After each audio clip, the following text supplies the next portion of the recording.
Hello दोस्तों, कैसे हैं आप। उम्मीद करता हूं कि ठीक ही होंगे। स्वागत है आपका हमारे चैनल पे जहां हम करते हैं मूवीज़ को एक्सप्लेन। आज हम आपके लिए लेके आए हैं rise of the planet of the apps. बिना किसी देरी के मूवी का एक्सप्लेनेशन शुरू करते हैं। मूवी के स्टार्ट में हम देखते हैं कि एक जंगल में खूब सारे चिंपैंजीज आराम कर रहे होते हैं कि तभी उनमें से 10-12 चिंपैंजीज को इंसान किडनैप करके निकल जाते हैं। फिर उनमें से एक चिंपैंजी हमें दिखाई जाती है जो एक लैब में बैठी है और वो गेम को खेल रही होती है। वहाँ बैठा फ्रैंकलिन ये देख के हैरान हो जाता है कि कैसे एक चिंपैंजी इस गेम को बड़े आराम से खेल रहा होता है। वही बात विल को बताता है। विल उससे कहता है कि मात्र एक डोज से ये इतना तेज कैसे हो गया। वो जाता है जेकब के पास। जेकब उस कंपनी का मालिक होता है। वो जेकब से कहता है कि एल्स 112 काम कर रही है और मैंने एक चिंपैंजी को दी है और वो काफ़ी तेज काम कर रहा है। जिसके बाद जेकब भी देखता है तो वो ब्राइट आइज बहुत तेज से गेम खेल रही होती है। इसके बाद विल उससे कहता है कि तुम्हें कल ही इन्वेस्टर्स को बुलाना होगा, हमें इस दवा का काम चालू कर देना चाहिए। अगले दिन इन्वेस्टर्स आते हैं तो जेकब बोलता है कि जाओ उस चिंपैंजी को ले आओ। इसके बाद फ्रैंकलिन जाता है उस चिंपैंजी को लेने। वो चिंपैंजी काफ़ी अजीब सा बिहेव करती है और उन सबसे लड़ने लगती है। वो वहाँ से चिल्लाते हुए भागती है जहाँ विल इन्वेस्टर्स को स्पीच दे रहा होता है कि वहीं पर आकर के वो चिंप गिरती है आके। वो अटैक करने वाली होती है उन लोगों के ऊपर कि तभी एक इंस्पेक्टर वहाँ पे गोली मार देता है उस चिंप को और उसकी मौत हो जाती है। विल चिल्लाता है, इन्वेस्टर्स वहाँ से चले जाते हैं। विल जेकब से कहता है अब क्या। जेकब कहता है इससे पहले कि इस दवा का तोड़ कोई और ढूंढ के निकाले, तुम्हें इस दवा की खामियां निकाल के अपने आप को बचाना होगा। मैं तुम्हें जॉब से नहीं निकाल रहा हूँ, पर तुम्हारे पास ये सिर्फ एक मौका है। जाने से पहले जेकब फ्रैंकलिन से कह देता है कि जितने भी एप्स यहाँ पे आए उन सबको मार दो। फ्रैंकलिन जाता है और उन सारे एप्स को एक एक करके मार देता है। वो जाता है ब्राइट आइज के केज में जहाँ पे वो देखता है कि ब्राइट आइज ये सब इस वजह से कर रही थी क्योंकि उसने एक बच्चे को जन्म दिया था, जिस वजह से वो अपने बच्चे को बचाने के लिए लोगों के ऊपर अटैक कर रही थी। फ्रैंकलिन जाता है विल के पास। वो उसको देता है उस एप को और कहता है आपको इसकी देखभाल करनी होगी। विल उससे कहता है ये मेरी जिम्मेदारी नहीं है। फ्रैंकलिन उसको एक इंजेक्शन देता है और कहता है कि जेकब ने मुझसे कहा था कि बाकी के एप्स को मार दो, मैंने ऐसा कर दिया है। अगर आप चाहते हैं तो आप इसको भी इंजेक्शन लगा सकते हैं और इसको मार सकते हैं। जिसके बाद विल उसको इंजेक्शन नहीं लगाता है और अपने घर ले आता है। उसके घर में हमें देखने को मिलता है कि उसके फादर को अल्जाइमर है और उन्हें कुछ भी याद नहीं रहता है। एक नर्स उनके पास दिन भर रहती है उनकी देखभाल करने के लिए। समय के साथ साथ सीजर बड़ा होने लगता है और विल नोटिस करता है कि 8 साल के बच्चे से सीजर जो कि सिर्फ 1 साल का है वो दिमाग में बहुत तेज है और उसको काफ़ी चीज़ें पता हैं जो कि 8 साल के बच्चों को भी नहीं पता होती है। जो गेम उसकी मदर 20 सालों में पूरा कर देती थी, सीजर उस गेम को 15 सालों में ही पूरा कर देता है। ये देख के विल काफ़ी खुश होता है कि एल्स 112 ने उसके दिमाग को काफ़ी तेज कर दिया है, क्योंकि अल्जाइमर के मरीज के ब्रेन के सेल कम हो जाते हैं जिनको भरने में एल्स 112 हेल्प करती है। लेकिन सीजर का ब्रेन पूरा हेल्दी था, जिस वजह से उसने उसके ब्रेन को बूस्ट कर दिया और उसका ब्रेन इस समय धरती में सबसे तेज चिंपैंजी है। इसके बाद विल को काफ़ी खुशी होती है कि वो उसको दिखा करके लैब में अपनी दवा एल्स 112 को अप्रूवल दिलवा सकेगा। वहीं दूसरी ओर उसके फादर की तबीयत बहुत बिगड़ जाती है और वो अब नर्स के ऊपर भी अटैक करने लगे हैं। विल नर्स के पास जाता है। नर्स कहती है मैं यहाँ काम नहीं करूँगी, तुम्हें इन्हें पागल खाने में भेज देना चाहिए। विल अपनी लैब में जाता है जहाँ से वो एल्स 112 लेके चला आता है। वो अपने फादर को रात में डोज लगा देता है। अगले दिन वो देखता है उसके फादर हारमोनियम को बजा रहे हैं। वो काफ़ी खुश होता है। इसी बीच वहाँ से बाहर निकल जाता है सीजर। उसको एक साइकिल दिख जाती है जिसको देखने की क्यूरियोसिटी उसे मचती है और वो साइकिल के पास चला जाता है। विल का पड़ोसी उसके ऊपर अटैक कर देता है। सीजर की चिल्लाने की आवाज़ आती है। विल उसको बचाने जाता है और वहाँ से लेके उसको आ जाता है। वो देखता है कि सीजर के पैर में चोट लगी हुई है। वो सीजर को लेके जू में जाता है जहाँ पे हॉस्पिटल रहता है। इस बीच सीजर देखता है कि यहाँ पे काफ़ी सारे चिंपैंजीज हैं जो कि एक पिंजरे के अंदर हैं और लोग उन्हें देखने आए। वो उसको लेके जाता है कैरोलाइन के पास जो कि डॉक्टर होती है। कैरोलाइन उसका इलाज करती है। इस बीच सीजर काफ़ी मस्तियाँ करता है और वो मस्ती मस्ती में उन लोग की एक डेट फिक्स कर देता है। कैरोलाइन उसके घर आती है जहाँ पे वो देखती है कि विल ने काफ़ी अच्छा इंतजाम किया होता है सीजर के लिए, लेकिन वो बोलती है तुम्हें ये पता ही होगा कि समय के साथ सीजर काफ़ी बड़ा हो जाएगा, तब तुम्हें उसका रखना बहुत मुश्किल हो जाएगा। इस बीच उसके फादर बोलते हैं चलो एक जगह जहाँ पे हम सीजर को ले जा सकते हैं।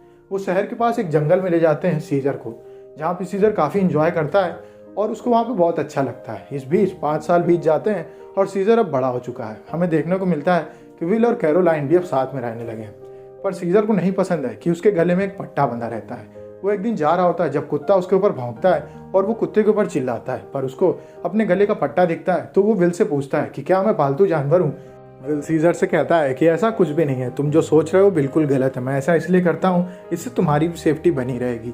वो उसको लैब लेके जाता है जहाँ पे सीजर का जन्म हुआ होता है। वो उसको बताता है कि कैसे उसकी मदर को विल ने एल्स 112 लगाई थी, जिसके बाद उसने तुमको पैदा किया और तुम्हारे अंदर वो सारी शक्तियाँ आ गई जो एल्स 112 में हुआ करती थी।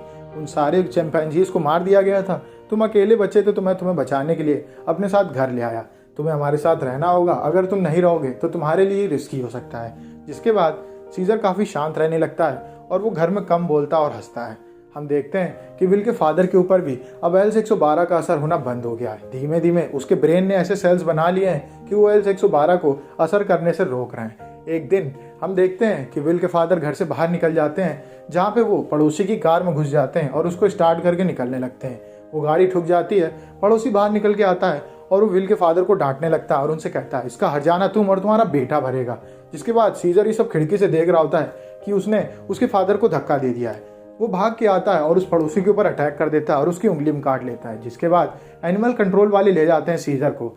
विल वहाँ भाग के आता है, सीजर अंदर नहीं जा रहा होता है। विल उससे कहता है, तुम्हें हमारे साथ अंदर चलना ही होगा, थोड़े दिन बाद हमें तुम्हें छुड़ा लाएंगे।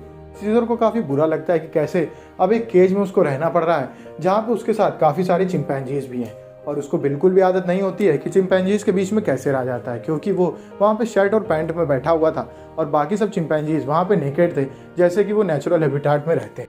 दिन पे दिन बीतने लगते हैं। सीजर की उम्मीद धीमे धीमे गिरने लगती है कि उसको बचाने विल आएगा कि नहीं। वहीं दूसरी ओर उसको सारे चिम्स परेशान भी करते हैं, जिनमें से एक चिम्स अपने आप को उनका दादा बताता है और वो सीजर को काफ़ी मारता है। तभी वहाँ पे डॉजी आ जाता है और वो उन दोनों के ऊपर ट्रैंकुलाइजर चला देता है और वो दोनों बेहोश हो जाते हैं। सीजर से मिलने विल आता है और विल देखता है कि डॉजी के पास शॉक गन भी है और ट्रैंकुलाइजर भी है। वो उसको मारता है और उससे कहता है, तुम्हें मेरे चिम को अगर परेशान करते मैंने देखा तो मैं तुम्हें पक्का मार डालूंगा। जिसके बाद वहाँ पे उनका हेड खड़ा रहता है और वो कहता है, मेरे बेटे से दूर हो जाओ और इससे ढंग से मिलो और अपना टाइम खत्म करो, यहाँ से निकलो। वो बताता है सीजर से कि अभी मेरे पास कोई ऐसा अप्रूवल नहीं आया है जिसके बाद मैं तुम्हें बचा सकूं। सीजर को काफ़ी गुस्सा आता है कि विल उसको आज भी बचा करके नहीं जाएगा। विल वहाँ से चला जाता है। जिसके बाद सीजर पीछे दीवार में बनी घर की खिड़की को मिटा देता है और अब वो ठान लेता है कि वही कुछ ऐसा करेगा जिसके बाद वो यहाँ से निकल सके। एक दिन डॉजी कूल बनने के चक्कर में अपने दोस्तों को लेकर के आता है उस चिम्स के पिंजड़े में, जहाँ पे वो सीजर को दिखाता है उन लोगों को। उनमें से एक लड़का सीजर के पास खड़ा रहता है। सीजर काफ़ी अजीब सा बिहेव करके उस लड़के की कॉलर पकड़ के घसीट लेता है। वो लड़का काफ़ी डर जाता है। डॉजी उसके पास भाग के जाता है। सीजर उसको छोड़ देता है क्योंकि सीजर ने अपना काम कर लिया होता है। उसने उसके पास की रखी चाकू को निकाल लिया होता है। वो लोग वहाँ से चले जाते हैं और सीजर उस चाकू से गेट को खोल के बाहर निकलता है। वो जाता है प्लेग्राउंड में, जहाँ पे एक बड़ा सा गोरिल्ला बंधा रहता है। वो उस गोरिल्ला को आज़ाद करता है और उससे दोस्ती करता है। इसके बाद वो उस गुंडे चिम्स को लेके आता है। वो जैसे वहाँ पे पहुँचता है, गोरिल्ला उसे कहता है कि तुम्हें सीजर के अंडर में काम करना होगा। सारे चिम्स अब सीजर के अंडर में रहते हैं और सीजर उनका नेता बन गया होता है।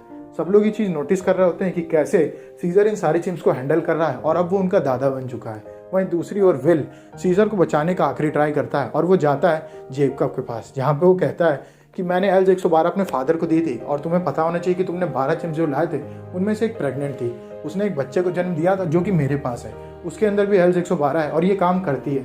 जेकब काफ़ी खुश हो जाता है और हमें एल्स 113 में काम करना चाहिए क्योंकि मेरे फादर की एंटीबॉडीज बन गई हैं, जिस वजह से एल्स 112 उनके ऊपर असर नहीं करती है। जेकब कहता है, सारा सामान तैयार करो, हम फिर से नए चिम्स लाएंगे और उनके ऊपर एक्सपेरिमेंट करेंगे। वो लोग सारे चिम्स को लाते हैं, जिनमें से एक होता है कोबा।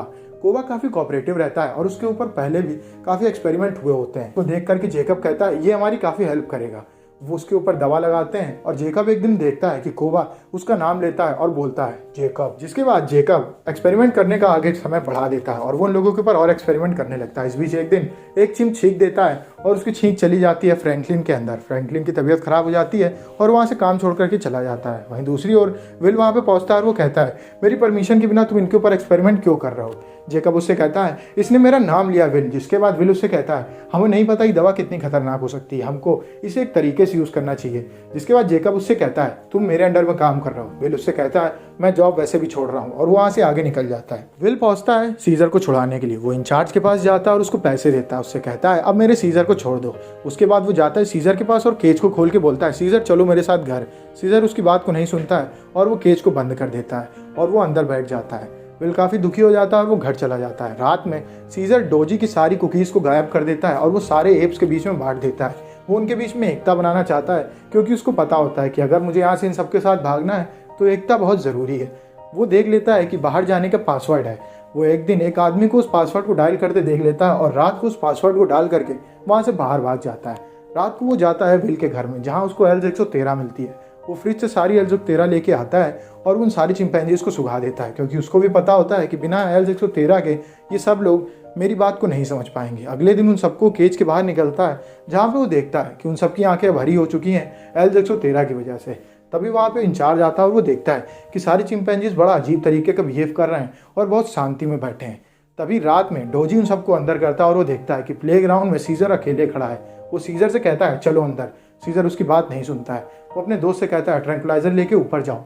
वो ट्रैंकुलाइजर लेके ऊपर खड़ा रहता है और वो सीजर को 2-3 शॉक देता है। डोजी कहाँ सीजर पकड़ के कहता है नो, और वो काफ़ी बार चिल्लाता है नो। डोजी और उसका दोस्त डर जाते हैं कि कैसे आखिर ये केप बोल सकता है। वहाँ पे सारे चिंपैंजीज भी काफ़ी हैरान हो जाते हैं कि सीजर बोल भी सकता है। वो उसको एक घूंसा मारता है, डोजी बेहोश हो जाता है। इसके बाद वो उसके दोस्त को अपने केज में बंद करके सारे एप्स को लेकर बाहर निकलने लगता है कि तभी वहाँ पे डोजी आ जाता है और उसके हाथ में करंट गन होती है।